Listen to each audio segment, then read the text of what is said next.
a wonderland of learning. Like it's just everything that learning should be, I think, at its purest. Children just pursuing their interests, working with all sorts of tools and materials, naturally pursuing their curiosity, and the concept sort of emerging as a consequence of their exploration, not the other way around. So I think it is the way learning has to happen.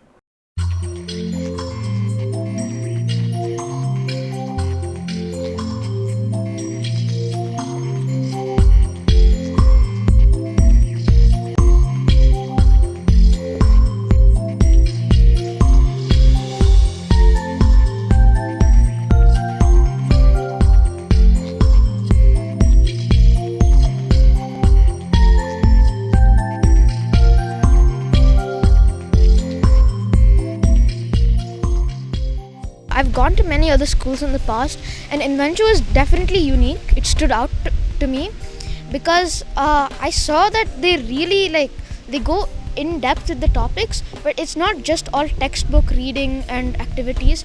They take you out, they make you learn in real time, which really has changed me for the better, honestly. And I think the Inventure way of learning can benefit me and others in the school because it's had a very positive influence on me, and I've seen myself just enjoying school more. If you ask any parent what you want for your child, they'll say, I want them to be happy. I think that's the first and foremost concern for any parent. And they see that. And the learning is a consequence of that happiness being,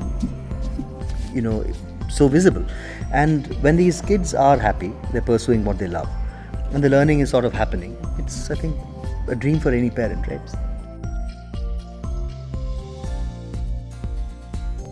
During medieval times, like the Renaissance, people used crossbows as a weapon for long range. Physics, because we used high tension springs to make the trigger, and we also had to do this, use a string to pull back and load it, which also required tension to launch.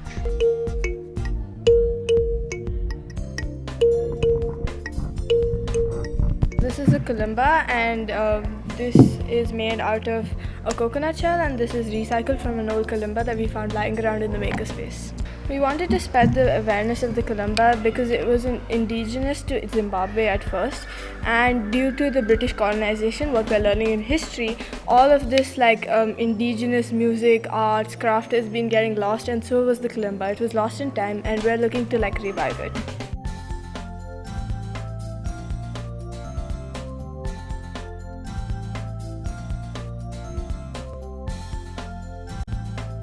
One of the most fun things was actually designing the board for me, because there were 3 layers, and sanding them and actually knowing how to actually carve them out was a really fun experience. Once you start with the student's interest, right? And any interest, whether it was the crossbow that you just looked at, the kalimba, any project, like even that sailboat, for example, from that interest emerges this whole sea of concepts.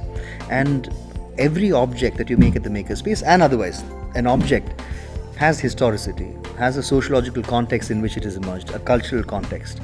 It has materiality and physical properties. So all these are embedded within the body of the object that they're working with.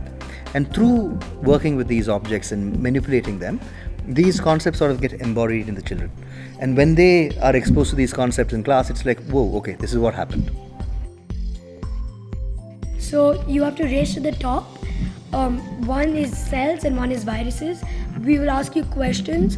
If you get it right, that's how many steps you move forward. You roll a dice, and that's how many steps you move forward. We learned about cells and viruses in our previous biology classes, and we wanted to put that in a board game. And we found love for the topic, so we really wanted to implement it in Makerspace as well as the teacher did in class. Our project was a plague doctor's mask, and in this we learned about the inner workings of a plague doctor's mask. So as you can see, the beak was stuffed with medicinal herbs and perfumes to prevent the doctor himself from getting the disease.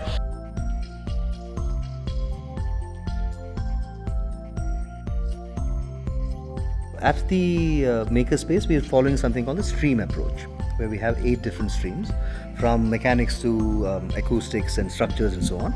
So the children pick one of these streams, figure out what they want to do, and then see how it relates to something that they're learning. So there are some tweaks required, sometimes more tweaks than others, but that's how it goes. When we first got the idea, we decided to make a foil mold, and we tried that, but it didn't work. And then we tried paper mache, but that collapsed. So finally we decided to use PVC sheets and acrylic sheets.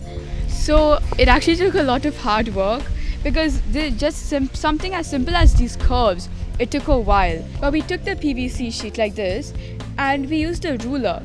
We bend it like this for every small little thing until it had come to the shape that we desired. I think the bridging of the gap is naturally how learning happens. So I think the fact that this platform exists allows the learners to sort of showcase what is naturally happening at the process of learning.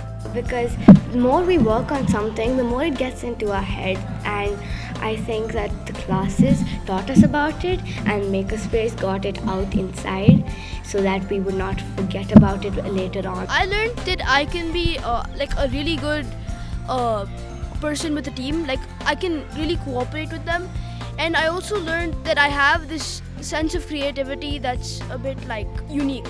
Like we learned about more like a lot of problem solving because we had a lot of problems while making it. Like we had to design the trigger mechanism.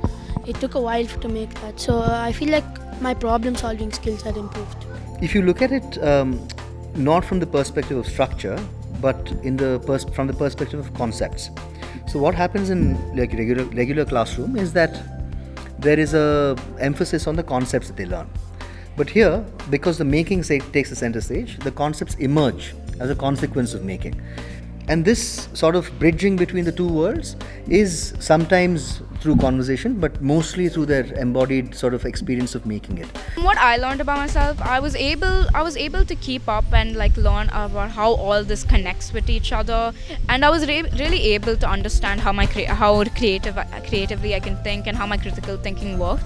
Exhilarating. I mean, it's wonderful to see not just kids make these things with their hands, but figure things out. So I think seeing these aha moments when they figure it out for themselves is just priceless. You need to implement the right thing to get the right product. One thing I learned that maybe life will push you down and you just need to get up.